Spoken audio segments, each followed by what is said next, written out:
For the first part of our drive, Holmes was silent, and I waited patiently for him to begin. "I have been wondering what I can say to that dear little woman tonight when she meets me at the door," he said at last. "I am talking about Mrs. St. Clair, of course."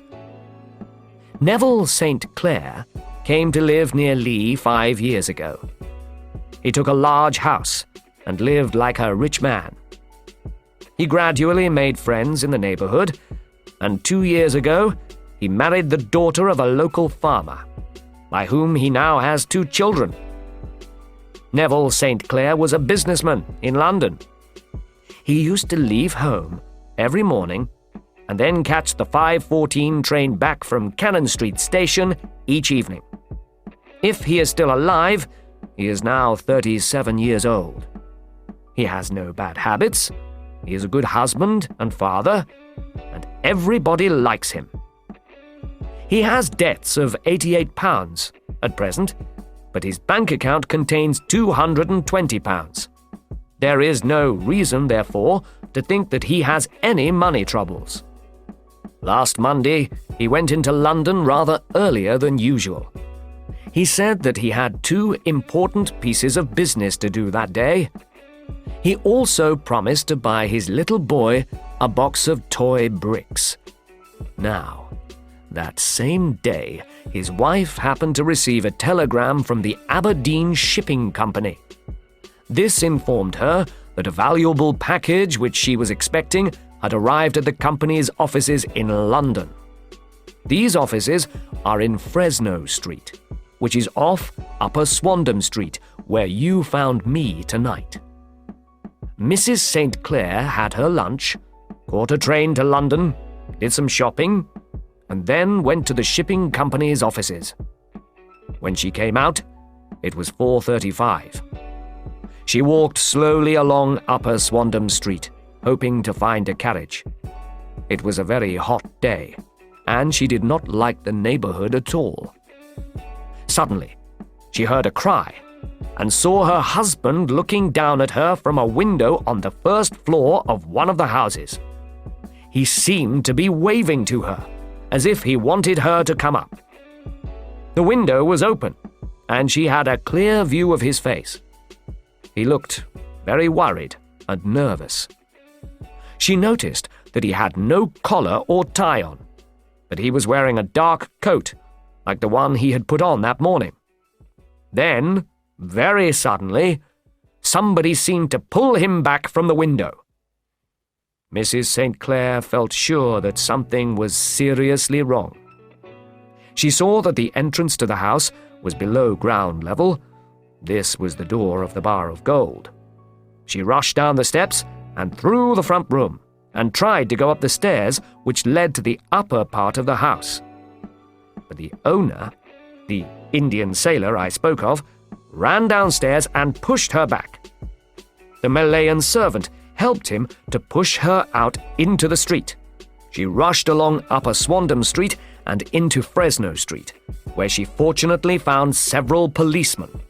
They forced their way into the Bar of Gold and went upstairs to the room in which Mr. St. Clair had last been seen. There was no sign of him there. In fact, the only person in the upper part of the house was an ugly cripple who lived there. Both the Indian and this cripple swore that no one else had been in the first-floor front room that afternoon. The policemen were beginning to believe that Mrs. St. Clair had been mistaken, when suddenly she noticed a small wooden box on the table. Realizing what it contained, she tore the lid off and emptied out children's bricks. It was the toy that her husband had promised to bring home for his little boy. Of course, the rooms were now examined very carefully, and the police found signs of a terrible crime. The front room was an ordinary room with plain furniture and led into a small bedroom from which the river could be seen. Along the edge of the river there is a narrow piece of ground which is dry at low tide, but which is covered at high tide by at least 4.5 feet of water. At that time of day, the river is at its highest point. There were drops of blood on the window, and a few drops on the bedroom floor, too.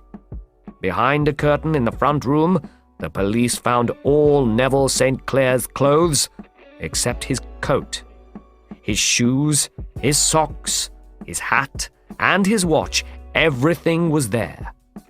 There were no signs of violence on any of the clothes, and Mr. St. Clair, alive or dead, was certainly not there.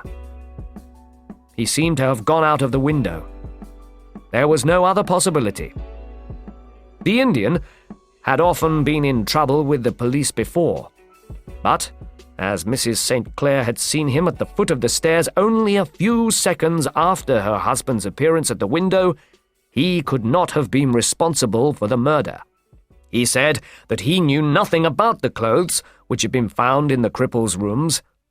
The cripple himself, whose name is Hugh Boone, must have been the last person to see Neville St. Clair. Boone is a well-known London beggar who always sits in Threadneedle Street, near the Bank of England. He pretends to be a match seller, but there is always a dirty leather cap by his side, into which people throw coins. I have watched him more than once, and I have been surprised at the very large amount of money that he receives in this way. His appearance, you see, is so unusual that no one can go past without noticing him. He has a pale face and long red hair, and bright brown eyes.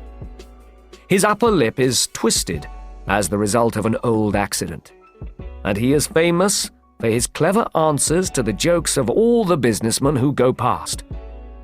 Is it possible that a cripple could have murdered a healthy young man like Neville St. Clair? I asked. Hugh Boone's body is bent, and his face is ugly, Holmes replied. But there is great strength in him. Cripples are often very strong, you know. When the police were searching him, they noticed some spots of blood on one of the arms of his shirt. But he showed them a cut on his finger and explained that the blood had come from there.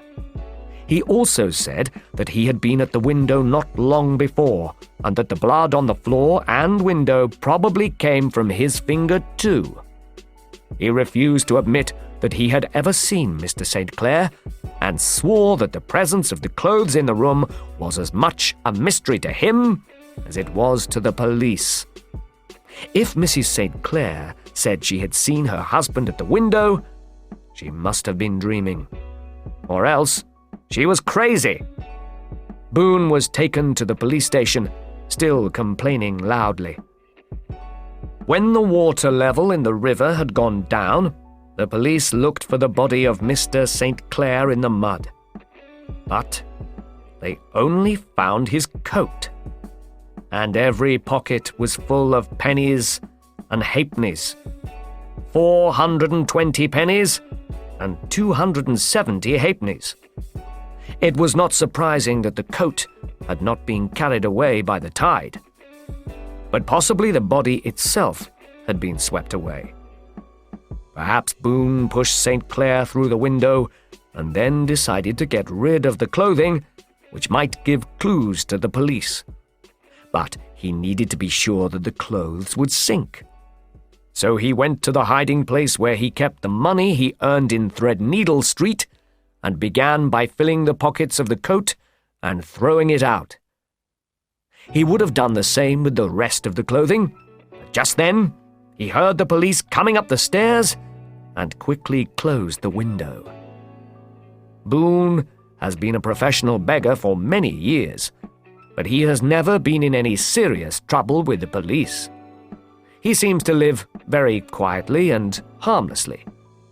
I have to find out what Neville St. Clair was doing in that house, what happened to him while he was there, where he is now, and what Hugh Boone's involvement was in his disappearance. The problem seemed to be an easy one at first, but now I don't think it is so easy. You see that light among the trees? That is the St. Clair's house. Beside that lamp, an anxious woman is sitting listening, probably, for the sound of our horn.